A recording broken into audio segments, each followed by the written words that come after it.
ओम शांति। आज की मुरली 23/12/2024 शिव बाबा बोल रहे हैं, मीठे बच्चे तुम बाप के पास आते ही हो रिफ्रेश होने। बाप के मिलने से भक्ति मार्ग की सब थकान दूर हो जाती है। प्रश्न है, तुम बच्चों को बाबा किस विधि से रिफ्रेश करते हैं? उत्तर 1, बाबा ज्ञान सुना सुनाकर तुम्हें रिफ्रेश कर देते हैं।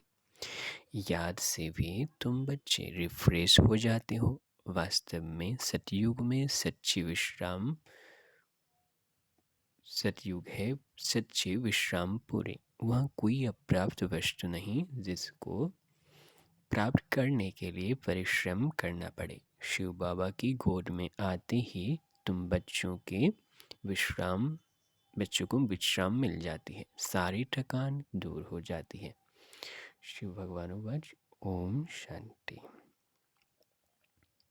बाप बैठ समझाते हैं, साथ में यह दादा भी समझते हैं, क्योंकि बाप इन दादा द्वारा बैठ समझाते हैं।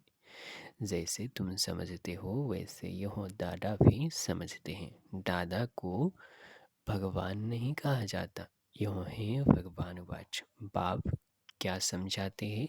देही अभिमानी भव, क्योंकि अपने को आत्मा समझने बिगर परमपिता परमात्मा को याद कर न सके। इस समय तो सभी आत्माएं पतित है। पतित को ही मनुष्य कहा जाता है, पावन को देवता कहा जाता है। यह बहुत सहज समझने और समझाने की बात है। मनुष्य ही पुकारते हैं, हे पतितों को पावन बनाने वाले आओ। देवी देवताएं ऐसे कभी नहीं कहेंगे। पतित पावन बाप पतितों के बुलावे पर आते हैं। आत्माओं को पावन बनाकर फिर नई पावन दुनिया भी स्थापन करते हैं। आत्मा ही बाप को पुकारती है, शरीर तो नहीं पुकारेगा। परलौकिक बाप जो सदा पावन है उसे ही सब याद करते हैं। यह है पुरानी दुनिया, बाप नई पावन दुनिया बनाते हैं। कई तो ऐसे भी है जो कहते हैं हमको यहाँ ही अपार सुख है, धन माल बहुत है। वह समझते हैं हमारे लिए स्वर्ग यही है। वह तुम्हारी बातें कैसे मानेंगे? कलयुगी दुनिया को स्वर्ग समझना यह भी बेसमझी है। कितनी जड़जड़ीभूत अवस्था हो गई है, तो भी मनुष्य कहते हैं हम तो स्वर्ग में बैठे हैं। बच्चे नहीं समझाते हैं तो बाप कहेंगे ना, तुम क्या पत्थर बुद्धि हो, दूसरे को नहीं समझा सकते हो। जब खुद पारस बुद्धि बने तब तो दूसरों को भी बनावे। पुरुषार्थ अच्छा करना चाहिए, इसमें लज्जा की बात नहीं। परंतु मनुष्यों की बुद्धि में अठाकल्प की जो उल्टी मटे भरी हुई है, वह कोई जल्दी भूलते नहीं। जब तक बाप को यथार्थ रीति नहीं पहचाना है तब तक वह ताकत आ नहीं सकती। बाप कहते हैं इन वेदों शास्त्रों आदि से मनुष्य कुछ भी सुधरते नहीं है, दिन प्रतिदिन और ही बिगड़ते आए हैं। सतु प्रधान से तमो प्रधान ही बने हैं। यह किसकी भी बुद्धि में नहीं है कि हम ही सतु प्रधान देवी देवता थे। कैसे नीचे गिरे हैं किसको जरा भी पता नहीं है। और फिर 84 जन्म के बदले 84 लाख जन्म कह दिया है, तो फिर पता भी कैसे पड़े? बाप बिगर ज्ञान की रोशनी देने वाला कोई नहीं। सभी एक दो के पिछारे दर दर धक्के खाते रहते हैं। नीचे गिरते गिरते पथ पड़े हैं, सब ताकत खत्म हो गई है। बुद्धि में भी ताकत नहीं जो बाप को यथार्थ जान सके। बाप ही आकर सबकी बुद्धि का ताला खोलते हैं।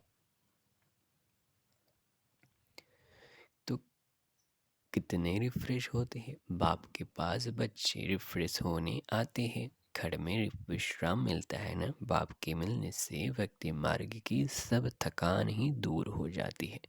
सतयुग को भी विश्राम पूरी कहा जाता है। वहाँ तुम्हें कितना विश्राम मिलता है। कोई अप्राप्त वस्तु नहीं जिसके लिए परिश्रम करना पड़े। यहाँ रिफ्रेश बाप भी करते हैं तो यह दादा भी करते हैं। शिव बाबा की गोद में आते कितना विश्राम मिलता है। विश्राम माना ही शांत। मनुष्य भी थक कर विश्रामी हो जाते हैं। कोई कहाँ विश्राम के लिए जाते हैं ना। लेकिन उस विश्राम में रिफ्रेशमेंट नहीं। यहाँ तो बाप तुम्हें कितना ज्ञान सुनाकर रिफ्रेश करते हैं। बाप की याद से भी कितने रिफ्रेश होते हैं। तमो प्रधान से सत्व प्रधान भी बनते जाते हो। सत्व प्रधान बनने के लिए यहाँ बाप के पास आते हो। बाप कहते हैं, मीठे मीठे बच्चों, बाप को याद करो। बाप ने समझाया है कि सारे सृष्टि का चक्र कैसे फिरता है, सर्व आत्माओं को विश्राम कैसे और कहाँ मिलता है। तुम बच्चों का फर्ज है सबको बाप का परिचय देना। बाप कहते हैं, मुझे याद करो तो इस वर्ष के तुम मालिक बन जाएंगे। बाप इस संगम युग पर नई स्वर्ग की दुनिया रचते हैं, जहाँ तुम जाकर मालिक बनते हो। फिर द्वापर में माया रावण के द्वारा तुम्हें श्राप मिलता है, तो पवित्रता, सुख, शांति, धन आदि सब खत्म हो जाते हैं।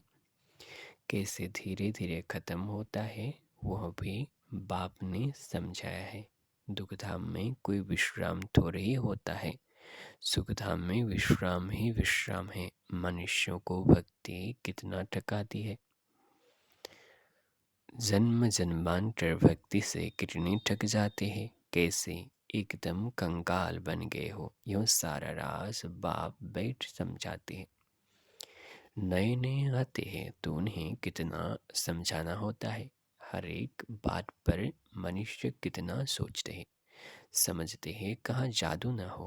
अरे तुम ही कहते हो भगवान जादूगर है, तो बाप कहते हैं, हाँ मैं बराबर जादूगर हूँ, परंतु वह जादू नहीं जिससे मनुष्य भेड़ बकरी बन जाए। यह बुद्धि से समझा जाता है।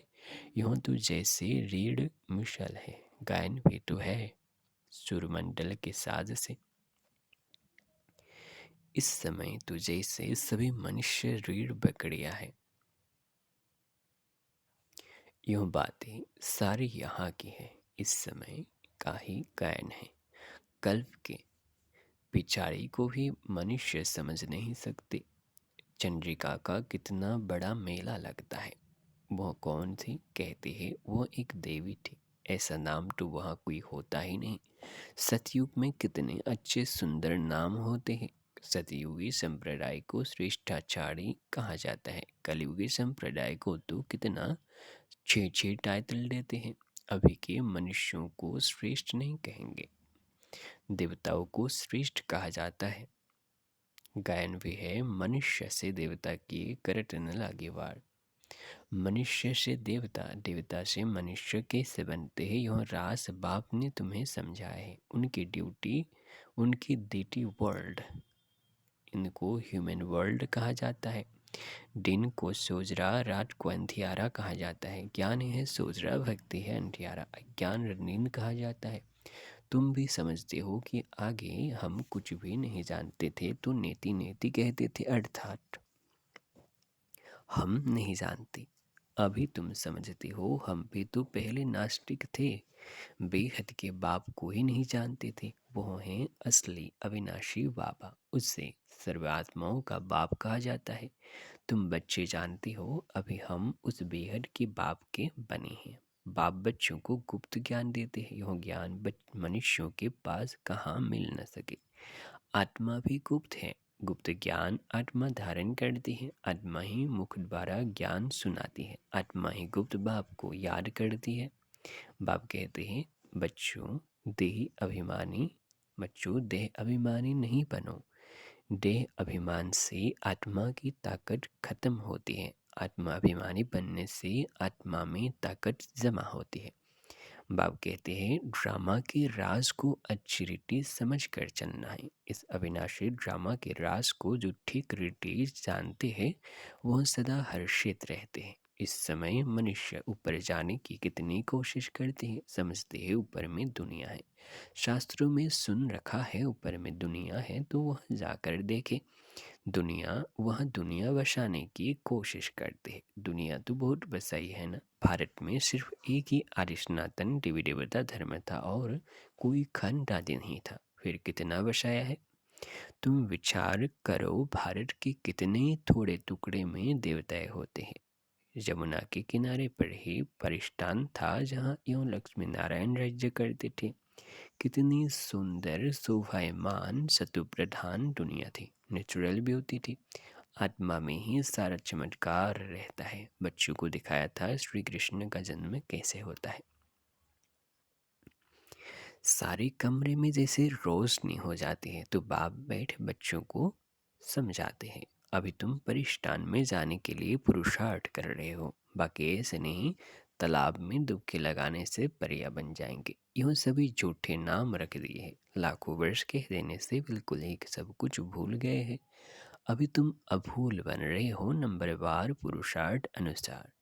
विचार किया जाता है इतनी छोटी सी आत्मा में कितना बड़ा पार्ट, आत्मा कितना बड़ा पार्ट शरीर से बजाती है। फिर शरीर से निकल आत्मा जाती है तो शरीर को देखो, शरीर का देखो क्या हाल हो जाता है। आत्मा ही पार्ट बजाती है, कितनी बड़ी विचार की बात है। सारी दुनिया के एक्टर्स अपनी इक्त अनुसार ही पार्ट बजाते हैं, कुछ भी फर्क नहीं पड़ सकता। हूबहू सारी एक फिर से रिपीट हो रही है, इसमें संशय कर नहीं सकते। हर एक की बुद्धि में फर्क पड़ सकता है क्योंकि आत्मा तो मन बुद्धि सहित है ना। बच्चों को मालूम है कि हमको स्कॉलरशिप लेनी है तो दिल अंदर खुशी होती है। यहाँ भी अंदर आने से ही एम ऑब्जेक्ट सामने देखते हैं तो खुशी तो जरूर होगी। अभी तुम जानते हो हम यहाँ बनने के लिए यहाँ पढ़ते हैं। ऐसा कोई स्कूल नहीं जहाँ दूसरे जन्म की एम ऑब्जेक्ट को देख सके। अभी हम संगम युग पर है जो भविष्य में इन देव जैसा लक्ष्मी नारायण बनने की पढ़ाई पढ़ रहे हैं। तुम देखते हो कि हम लक्ष्मी नारायण जैसे बन रहे हैं। कितनी गुप्त पढ़ाई है। इन ऑब्जेक्ट को देख कितनी खुशी होनी चाहिए। खुशी का पारावार नहीं। स्कूल व पाठशाला हो तो ऐसी है कितनी गुप्त परंतु जबरदस्त पाठशाला है। जितनी बड़ी पढ़ाई उतनी ही फैसिलिटीज रहती है। परंतु यहाँ तुम पद पढ़ बैठ पढ़ते हो। आत्मा को पढ़ना होता है फिर चाहे पद पढ़ बैठे चाहे तख्त पर, परंतु खुशी से खग्गियाँ मारते रहो कि इस पढ़ाई को पास करने के बाद जाकर यहाँ बनेंगे। अभी तुम बच्चों को बाप ने आकर अपना परिचय दिया है कि मैं इनमें कैसे प्रवेश कर तुम्हें पढ़ाता हूँ। बाप देवताओं को तो नहीं पढ़ाएंगे, देवताओं को यह ज्ञान कहाँ। देवताओं को यह ज्ञान कहाँ। मनुष्य तो मूंझते हैं क्या देवताओं में ज्ञान नहीं है। देवताएं ही इस ज्ञान से देवता बनते हैं। देवता बनने के बाद फिर ज्ञान की क्या दरकार है। लौकिक पढ़ाई से वरिष्ठर बन गया, कमाई में लग गया, फिर वरिष्ठर पढ़ेंगे क्या। अच्छा, मीठे मीठे सिकिलते बच्चों प्रति माता पिता बाप दादा का याद प्यार और गुड मॉर्निंग। रूहानी बाप के रूहानी बच्चों को नमस्ते। ठाने के मुख्य सार हैं। एक अविनाशी ड्रामा के राज को यथार्थ समझ हर्षित रहना है। इस ड्रामा में हर एक तरह का पार्ट अपना अपना है जो हूबहू बजा रहे हैं। दूसरा है एम ऑब्जेक्ट को सामने रख खुशी में खग्गियाँ मारनी है। बुद्धि में रहे हम इस पढ़ाई से ऐसा लक्ष्मी नारायण बनेंगे। वरदान है याद और सेवा के शक्तिशाली आधार द्वारा तीव्र गति से आगे बढ़ने वाले माया जीत भव। विस्तार है ब्राह्मण जीवन का आधार याद और सेवा है। यह दोनों आधार सदा शक्तिशाली हो तो तीव्र गति से आगे बढ़ते रहेंगे। अगर सेवा बहुत है याद कमजोर है, वह याद बहुत अच्छी है सेवा कमजोर है तो भी तीव्र गति नहीं हो सकती। याद और सेवा दोनों में तीव्र गति चाहिए। याद और निस्वार्थ सेवा साथ साथ हो तो मायाजित बनना सहज है। हर कर्म की समाप्ति के पहले सदा विजयी दिखाई देगी। स्लोगन है इस संसार को अलौकिक खेल और परिस्थितियों को अलौकिक खिलौने के समान समझकर चलो। ओम शांति।